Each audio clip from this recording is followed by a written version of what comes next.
ప్రియ యేసుక్రీస్తు ప్రకటింతును, ప్రేమాపూర్ణుడు ప్రాణనాథుడు నన్ను ప్రేమించి ప్రాణమిచ్చెను. ప్రేమాపూర్ణుడు ప్రాణనాథుడు నన్ను ప్రేమించి ప్రాణమిచ్చెను.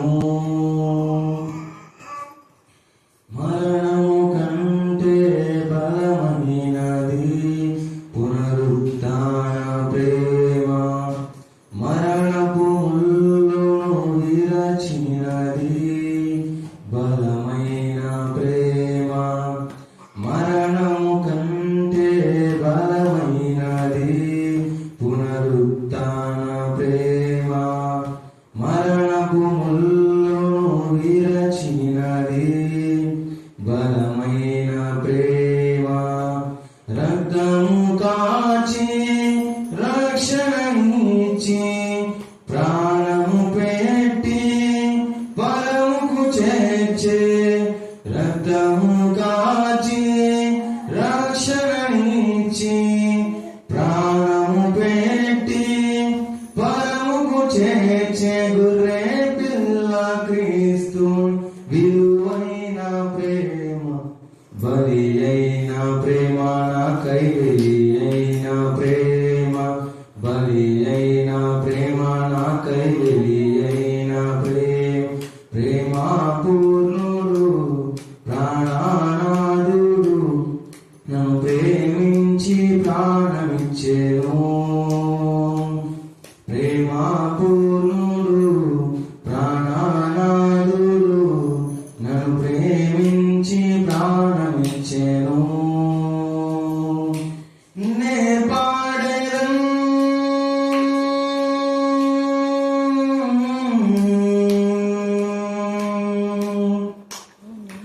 కొనియాడెదను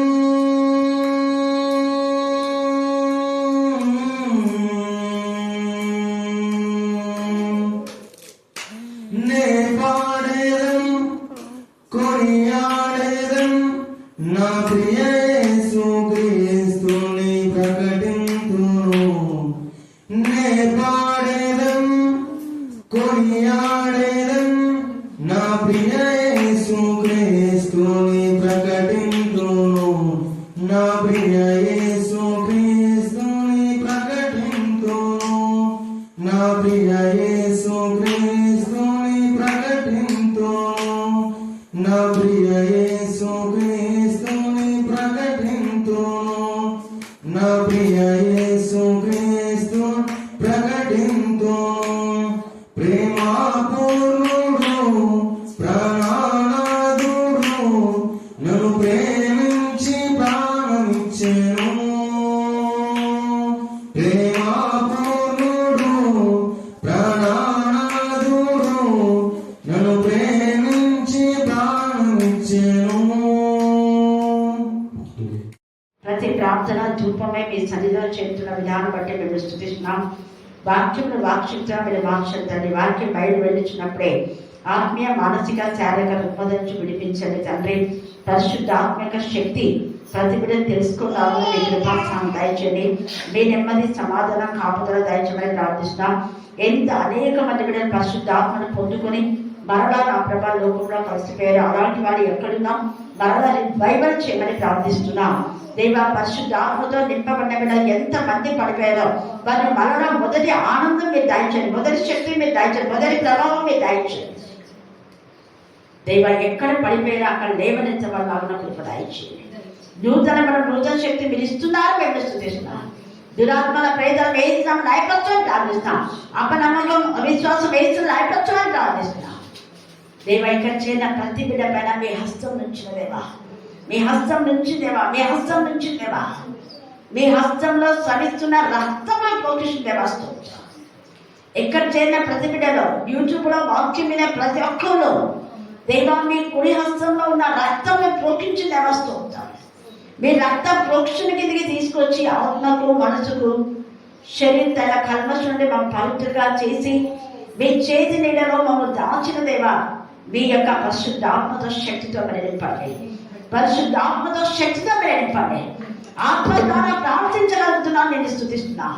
ఆత్మ ద్వారా ప్రార్థిస్తున్నాను, నేను స్తుతిస్తున్నా. ఆత్మ ద్వారా జ్ఞాన వివేకం దయచేసి పరిశుద్ధమైన జీవితం ఇస్తున్నాను, నేను స్తుతిస్తున్నా. ఆత్మ ద్వారా యథార్థంగా జీవించాలని మీరు తెలియజేస్తున్నందుకు నీకు వదనాలు చేస్తున్నా. ఆత్మ ద్వారా నా ప్రభు నా తండ్రి నీకు మహిమకరంగా జీవించాలన్న జ్ఞానం కలుగజేస్తున్నందుకు నేను స్తుతిస్తున్నా. ఆత్మ ద్వారా నా ప్రభు నా తండ్రి మీరు ఇచ్చే ప్రతి మేలును బట్టి నేను స్తుతిస్తున్నా. ఆత్మ జ్ఞానంతో నింపిన దేవా స్తోత్రం. ఇద్దరు శుద్ధాత్మతో శక్తితో మళ్ళీ చెప్పాలి. పరిశుద్ధాత్మతో శక్తితో నింపబడిన అంశం చాలా చాలా ప్రాముఖ్యమైనది మన జీవితాలకు. మీరు హృదయపూర్తిగా విని మళ్ళీ ఇంటికి వెళ్ళిన తర్వాత స్తుతించే ఖచ్చితంగా దేవుడు మీతో మాట్లాడతాడు. దేవుడు మీ ప్రార్థనలకు జవాబిస్తాడు. దానికి ఉదాహరణనే మన ప్రార్థన మన మధ్య దేవుడు ఉన్నాడు అనడానికి నోరు లేని మూగజీవి తిర్సా ఇప్పుడు ఏం చేసింది తెలుసా? మీకు తెలుసా? స్తుతించింది. ఎందుకు స్తుతించింది అంటే కొంతమందిలో ఉన్న దుష్ట శక్తులు లైవ్ అయిపోయినాయి. ఇప్పుడు ప్రార్థన చేస్తూ ఉంటాయి, గేట్ దాటి అవసరం వెళ్ళాయి. అది దేవుని స్తుతిస్తూ ఉంది. నిన్న అక్కమ్మతో చెప్పింది, కాపులు దేవుని స్తుతిస్తున్నాయి. మరి మనం ఎంత దేవుని స్తుతిస్తున్నాం? ఇందాక నేను తనుసులో చేసినంతా కూడా స్తుతి, దేవునికి స్తుతి, ఆరాధన. సేమ్ అదే ఇప్పుడు తెలుగులో మీద మాట్లాడను.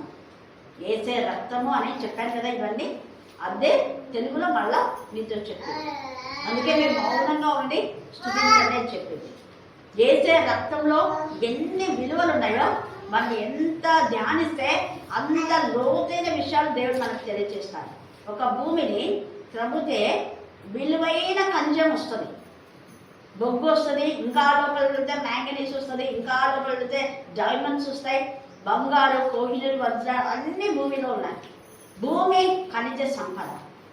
ఎలాగ భూమి ఖనిజ సంపదను దాంట్లో నుంచి తవ్వి తీసుకోమని తండ్రి అయిన దేవుడు మానవునికి సెలవిచ్చాడు. ప్రతి దారిని మన పైన మనకు అధికారం ఇచ్చాడు. ప్రతి దారి పైన మనకు అధికారం ఇచ్చాడు. మన ప్రతి చేతి పనిని ఆయన ఆశీర్వదించాడు. ఈ ప్రపంచంలో ఉన్న ప్రతి జంతువు పైన, మృగాల పైన, క్రూర మృగాల పైన, సర్ప జల చర్మల పైన, అన్నిటిపైన దేవుడు మనకు అధికారం ఇచ్చాడు. అవి ఎంత మాత్రం ఎవరికి హాని చేయవాలని దుర్జులతో సహా దేవుడు చూపించాడు.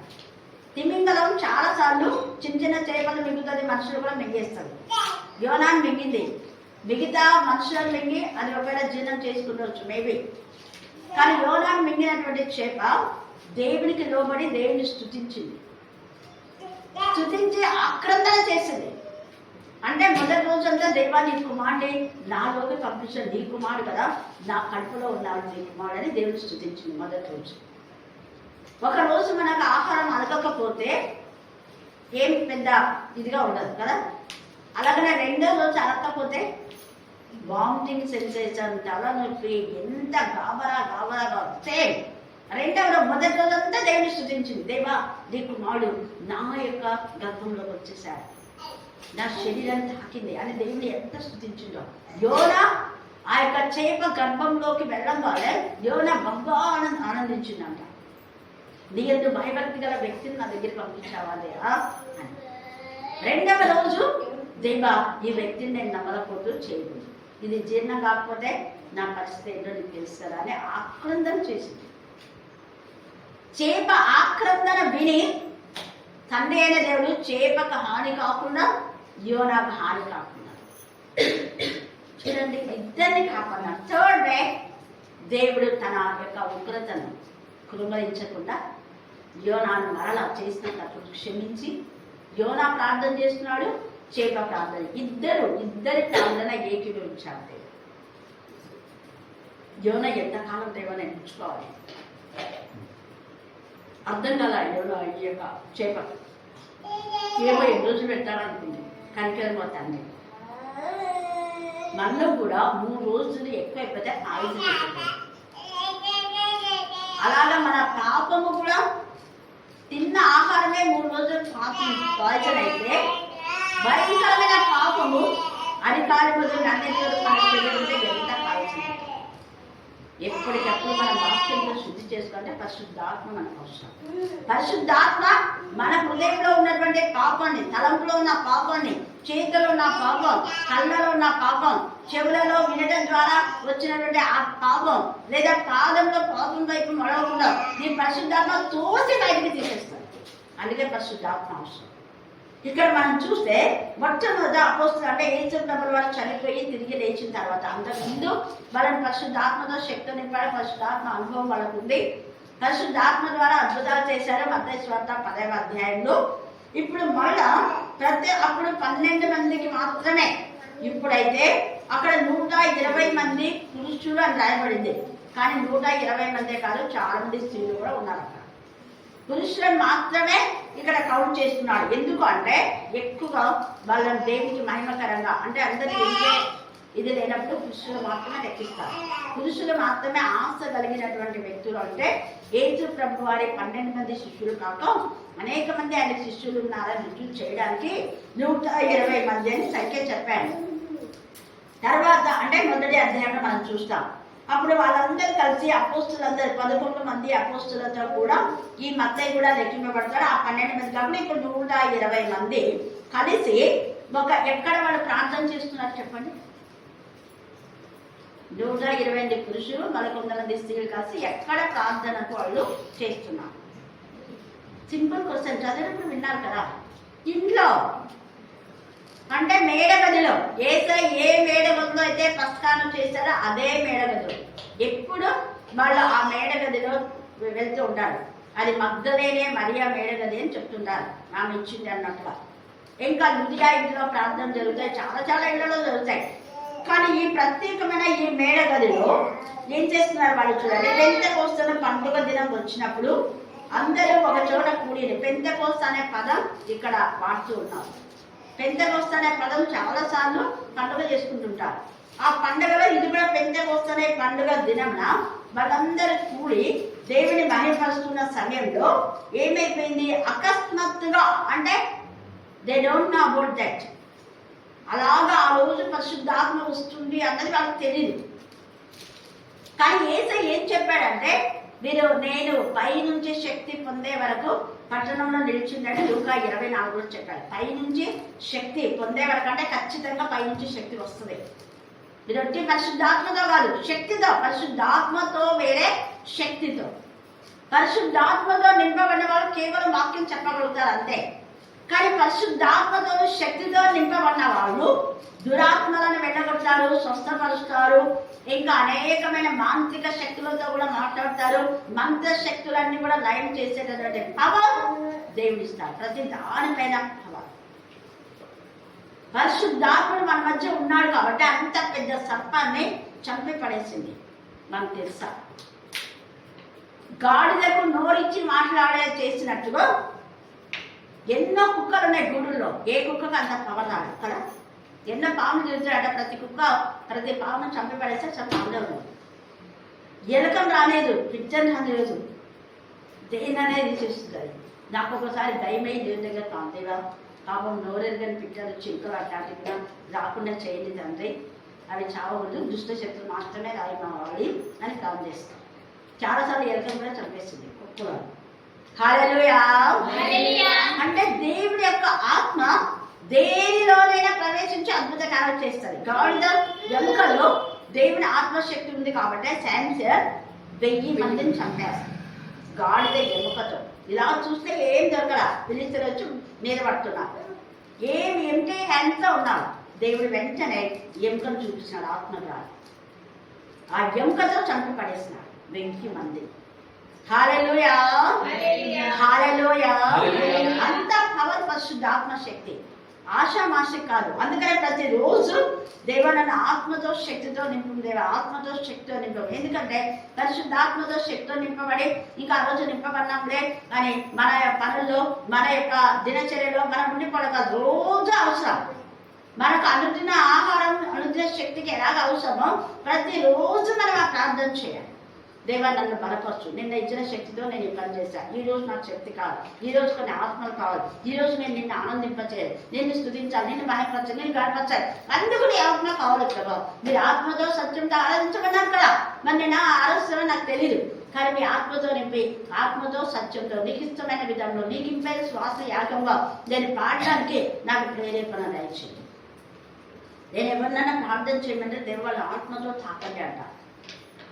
అసలు ఎప్పుడు చేయనంతగా వసంతమ్మకి ఏదో చేసింది, విన్నారు కదా మీరు? ఒక మెసేజ్, హల్లెలూయా హల్లెలూయా. అందుకే ఇక్కడ వీళ్ళంతా కూడా అలాగా స్తుతిస్తున్నారు, చేసిన మేళ్ళని బట్టి స్తుతి చేస్తూ ఉన్నారు. వాళ్ళు ఊరికే మౌనంగా లేదు వాళ్ళు అక్కడ. అప్పుడు ఆకాశం నుండి అకస్మాత్తుగా వారు కూడి ఉన్న ఇల్లంతా నిండారు. ఇల్లు దేవుని మందిరంలోనే పరిశుద్ధాత్మ వస్తుంది అని కొందరు తప్పుడు బోధలు చేస్తుంటారు. ఎక్కడైనా వస్తుంది. మన శుద్ధి హృదయంతో దేవుని ఆరాధించినప్పుడు మన బస్సులో ఉండే కూడా వస్తుంది, ఆటోలో ఉంటే వస్తుంది, నడుస్తుంటే వస్తుంది పరిశుద్ధాత్మ. దేవునికి అసాధ్యమైనది ఏది కూడా లేదు. చాలా అద్భుతాలు గూడులో ఎంతమంది ఎన్ని అద్భుతాలు చూసారో తెలుసు. వంట రూమ్లో ఉంటే కూడా పరిశుద్ధాత్మ శక్తి వస్తుంది. ఒకరోజు ఒక దురాత్మ అంటే 2 చేతులు ఇక్కడే చర్చికి ఎదురుగా ఉన్నారు కదా వాళ్ళు, వాల్మీకి వాళ్ళు, వసంత పండించిన వాళ్ళ బంధువు. 2 అంటే ఈ పక్క 5 మంది ఈ పక్క 5 మంది కలిసి ఆ చైన్ లాగితేనే ఇంకా పక్కకు వస్తాయి, లేకపోతే ఇట్లనే ఎప్పుడు ఇట్లే పెట్టింది 2 చేతులు. అలాంటి ఆమెను ప్రార్థన చేయడానికి తీసుకొచ్చారు. అప్పుడు ఈ పెద్ద గేట్ ఉంది, అక్కడ చిన్న గేట్ ఉండేది. నేను లోపల పోపేస్తున్నా, గట్టిగా కేకలు వేసి గేట్ను గట్టి ధన ఇది ఇస్తున్నాను. వాళ్ళ చేతులన్నీ ఇట్లా అక్కడ దాని గేట్ కొట్టకుండా 5 మంది 10 మంది కలిసి చేతులు పట్టుకున్నారు. తెలియదు ఎవరైనా చెప్పకుండా వచ్చారు. అప్పుడు నేను వెంటనే ఎవరక్కడ దేవునికి విరోధంగా ఎందుకు ఆడ గేట్ ఇచ్చేస్తున్నారో అని అంతే ఎక్కువ మాట్లాడారు. ఎవరెక్కడ దేవునికి విరోధంగా గేట్లు కొడుతున్నారు, ప్రతి గేట్కి శిల ఉంటుంది. ఆ మాట నేను అంటేనే పరిశుద్ధాత్మ ఆమెను తీసుకుపోయి అక్కడ దాని కొంచెం ఉంటే ఆ కోల్పు పడి దెబ్బతిన్నాడు. కరెక్ట్గా అక్కడికి పడినారు. ఈ నుంచి ఈడ్చుకున్నాడు. ఇక్కడ గేట్ దగ్గర నుంచి అక్కడ పోయి పడింది. తర్వాత పోయింది. దేవునికి మహిమ కలుగుతా. హల్లెలూయా హల్లెలూయా హల్లెలూయా. రోషం గల దేవుడు మన లోపలికి కూడా రానియాడు. దురాత్మ కేకలు వేసి అక్కడి నుంచి అక్కడికి వెళ్ళిపోతాయి. అకస్మాత్తుగా వాళ్ళు ఎప్పుడు వచ్చి నాకు తెలియదు, ఇట్లనే అకస్మాత్తుగా. ఇక్కడ వీళ్ళ కూడా పైకి ఇంట్లోనే చూడండి, ఆ యొక్క ఇంటిలో వాళ్ళకి అకస్మాత్తుగా కూర్చుంటున్న ఇళ్ళంతా నిండిపోయింది, కొంచెం నిండిపోయిందంట. మరియు అగ్ని జ్వాలల వంటి 4 విభాగింపబడినట్లుగా వారికి కనబడి వారిలో ఒక్కొక్కరి మీద రాలగా అందరూ పరిశుద్ధాత్మతో, అందరూ ఒక్కరుగా ఎంతమంది, అందరూ పరిశుద్ధాత్మతో నిండిన వారై ఆత్మ వారికి మోక్షశక్తి అనుగ్రహించిన కొలది అన్ని భాషలతో మాట్లాడసాగిరి. ఇప్పుడు ఇందాక నేను మాట్లాడినట్టు ఎవరి స్వరం వాళ్ళకి ఎంత ఎక్కువ శక్తి వాళ్ళ పైన ఉంటే అంతగా వాళ్ళు దేవుని స్తుతించినారు. అన్ని భాషలు అంటే ఏదో ఒకటి సోదరు చెప్పినట్టుగా నోటికి వచ్చిన మాట వచ్చి దాని మాటలు, ఎవరో మాట్లాడిన మాటలు ఇమిటేట్ చేసి మనం మాట్లాడి మరి ఆ దేవుని అవమానపరచడం కాదు. అన్ని భాష అంటే అన్ని భాషలు ఎక్కువగా దేవుని స్తుతించగలుగుతాం. అన్ని భాషలో ప్రవచనం వస్తుంది. అన్ని భాషలో ఎవరిలో ఉన్న రోగం ఎవరికి కలపడకుండా సీక్రెట్గా వాళ్ళ రోగాన్ని దాస్తే ఆ రోగాన్ని కూడా బయటపరుస్తుంది. సీక్రెట్ పాపలం కూడా బయటపరుస్తుంది. ప్రశుద్ధ దేవుని మహిమపరుస్తుంది. ముఖ్యంగా దేవుని కార్యాలు తెలియజేస్తారు. జరగబోయే దేవుని కార్యాలన్నీ వీళ్ళు వివరిస్తున్నారు. అంటే ఈ అపోస్తులను తండ్రైన దేవుడు పరిశుద్ధాత్మతో శక్తిలో నింపి భూమిని తలకిందులు చేసే వాడినిగా దేవుడు వీళ్ళని వాడబోతారు అని వాళ్ళ స్వభాషతో మాట్లాడినారు. ఇది పట్టుకుంటారు కొంతమంది. అక్కడ మరి వాళ్ళంతా తమ స్వభాషతో మాట్లాడినారు. మీరు కూడా మరి మీ దేశపు స్వభాషతో మాట్లాడాలి కదా, అది కదా భాష అంటారు. తప్పుడు భాష. అలాగే చెప్పకూడదు ఎప్పుడు. ఎందుకు అంటే వాళ్ళకు దేవుడు ఆ రోజు అక్కడ వాళ్ళు మీరు ఈ దేశం వాళ్ళు చూడు అని చెప్పడానికి వాళ్ళ భాషను ఇచ్చినాడు. మీరు పలాని దేశం వాళ్ళు, ఇక్కడ ఎన్ని దేశస్తులు ఇక్కడ కూడి ఉన్నారు అని తెలియజేయడం కోసం మాత్రమే వాళ్ళ స్వభాష అక్కడ ఇచ్చారు. మళ్ళీ ఎప్పుడు ఆ స్వభాషతో వాళ్ళు మాట్లాడినట్టు లేదు. తర్వాత దేవుడు తన చిత్తానుసారంగా మాట్లాడుకుంటారు. స్వభాష అంటే ప్రపంచంలో ఎన్ని భాషలు ఉన్నాయో అన్ని భాషలతో మాట్లాడితే అది స్వభాష అవుతుంది. కానీ అది కాకుండా వేరే వాళ్ళు దేవదూతల భాషతో మాట్లాడవచ్చు. అవివేకులు మీరు ఎందుకు స్వభాషతో మాట్లాడలేదు అంటుంటారు. మన స్వభాషతోనే మనం ప్రార్థన చేయాలి కదా, వేరే భాష ఎందుకు అన్నాడు అని యేసయ్య చెప్పలేదు. అక్కడ మనం చూస్తే 1 కొరింథీ 13వ అధ్యాయం చదవండి. అక్కడ ఉంది తేటగా. 1 కొరింథీ 13వ అధ్యాయం 1-2 వచనాలు. మనుషుల భాషలతో ఇక్కడ ఏముంది? మనుషుల భాషలే ప్రపంచంలో ఉన్న ప్రతి భాష అదే మీరు మాట్లాడినారు. తర్వాత 2వ క్యాన్ ఉంది, మనుషుల భాషలతోనూ దేవదూతల భాషతో మాట్లాడితే ఎవరికి అర్థం కాదు. మనలో ఏం చేస్తారంటే ఈ భాష అర్థం కాని భాష ఎందుకు మాట్లాడుతున్నారంట. దేవదూతల భాష ప్రపంచంలో ఎవరికి అర్థం కాదు. ఒకవేళ ప్రపంచంలో ఉన్న భాషలు మనం మాట్లాడితే కన్నడ కానీ, హిందీ కానీ, మరాఠీ కానీ, తమిళం కానీ ఏదైనా మాట్లాడితే దానికి వచ్చిన వాళ్ళు ఇంటర్ప్రిటేషన్ చేస్తారు, చేయగలరు కూడా. అది ఒక విధానం. కానీ దేవదూతల భాష మాట్లాడితే ఏ వ్యక్తి కూడా ఇంటర్ప్రిటేషన్ చేయలేరు. అయితే ఆత్మ సంబంధులు మాత్రమే. ఆత్మ ద్వారా మనుషులు దేవదూతల భాషతో మాట్లాడితే మరొక పరిశుద్ధాత్మతో నిండిన వ్యక్తి మాత్రమే ఇంటర్ప్రిటేషన్ చేయగలరు. నేను మీకు చెప్పాను, ఒకసారి రెడ్డిపేట నుంచి ఒక ఆమె మా ఇంటికి వచ్చినప్పుడు ఆమె దేవదూతల భాషతో మాట్లాడారు. మా అన్న తీసుకొచ్చినాడు. ఆమె మాట్లాడినప్పుడు నాకు అర్థమైంది, నేను ఇంటర్ప్రిటేషన్ చేసిన. కొన్ని ఆమెకు అర్థమయ్యి కొన్ని అర్థం కాకపోయేటని నాతో చెప్పినాడు. దేవుని యొక్క మహాసభ గురించి ఆమె గమనించింది. మామూలుగా మాట్లాడితే ఎవరైనా చెప్పొచ్చు, కానీ పరిశుద్ధాత్మతో నింపబడిన వాళ్ళు మాత్రం దేవదూతల భాషతో మాట్లాడితే దానికి ఇంటర్ప్రిటేషన్ చేయొచ్చు. అందుకని దాన్ని నేర్చుకోవాలి. నేను అడిగాను దేవుడు, దేవ భాషల అర్థం నాకు తెలియచేయండి అని చెప్పాను. నేను పరిశుద్ధాత్మతో నింపబడినప్పుడు మొదటి కొన్ని రోజులు నాకు అది అర్థం కాలేదని మీకు చెప్పాను. తర్వాత దేవుడు నాకు దాని అర్థాన్ని చెప్పాడు. హల్లెలూయా.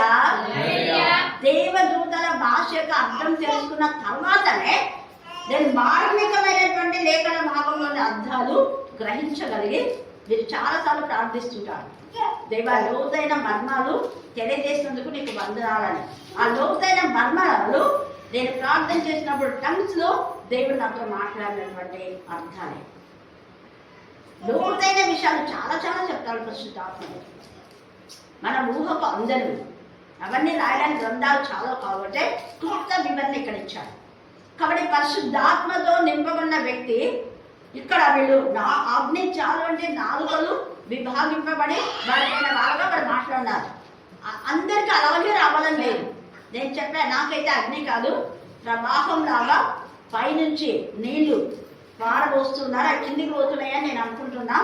కానీ కిందికి పోయిన నీళ్ళని మళ్ళా పైకి నా వైపే వస్తున్నాయని మీకు చెప్పారు కదా, అది ఒకటి. తర్వాత ధూమ స్తంభం, అది కూడా ఇక్కడ చూడండి. యోవేలు ప్రవక్త చెప్పినటువంటి ధూమ స్తంభాలు యోవేలు 2వ అధ్యాయంలో తేటగా ఆ మాట రాయబడింది. మీరు తర్వాత బాగా చదువుకోండి. యోవేలు 2వ అధ్యాయంలో ఈ విషయాలను ఉన్నాయి. మళ్ళా అదే విషయాన్ని ఇక్కడ కూడా ప్రస్తావిస్తున్నారు.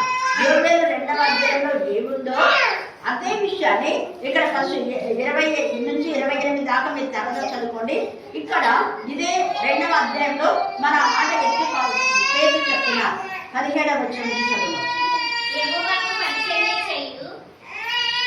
2వ అధ్యాయము ఇక్కడ అపోస్తులే ఉంది అని చెప్తున్నా. అపోస్తులకు చదవాలి. అపోస్తులలో 2వ అధ్యాయం 17వ వచనం. అంత్యదినములందు నేను మనుషులందరి మీద, ఒకరి మీద ఉందా? ఇది ప్రవచనం. మనుషులందరి మీద నీకు చాలా మంది నాకు పరిశుద్ధాత్మతో నింపబడాలని ఆశ ఉంది అక్క అంటారు. పరిశుద్ధాత్మతో ఖచ్చితంగా నింపబడతారు. ఈ వాగ్దానం క్లెయిమ్ చేయాలి. తర్వాత హృదయ శుద్ధి గలవాళ్ళని వాళ్ళు ఏమి చూస్తారంటే వాళ్ళకు మాత్రమే ఆత్మతో నింపుతారు. శుద్ధ హృదయం లేకపోతే పరిశుద్ధాత్మ మనలోకి రాదు. ఒకవేళ పరిశుద్ధాత్మ వచ్చినా మళ్ళీ పోతుంది. కింగ్ సౌలు రావు. కింగ్ సౌలు కూడా పరిశుద్ధాత్మతో నింపబడినాడు, మళ్ళీ పోయింది. కొంతమందితో నింపబడతారు కానీ శక్తి ఏమి ఉండదు. పరిశుద్ధాత్మతో శక్తి ఉంటే అపవాది క్రియలు అయిపరచగలుగుతారు. అందుకని మనుషులందరి మీద అన్నాడు, ఒక్కరి మీద కాదు. మనుషులందరి మీద నా ఆత్మను కుమ్మరించేది, మీ కుమారులు మీ కుమార్తెలను ప్రవచించెదరు. మీ యవ్వనులకు దర్శనములు కలుగును. మీ యవ్వనులకు దర్శనములు కలుగును. మీ వృద్ధులు కలలు కందురు. మీ వృద్ధులు కళలు అందుకే మేరీ టీచర్ చాలాసార్లు కళలు నాకు చెప్పింది, షేర్ చేసుకునేది. తర్వాత ఆ దినములలో నా దాసుల మీదను, దాసుల మీద, యాజకులనే కాదు, చాలా మంది మేము యాజకులు మేము కాస్తామని విడదీస్తుంటారు.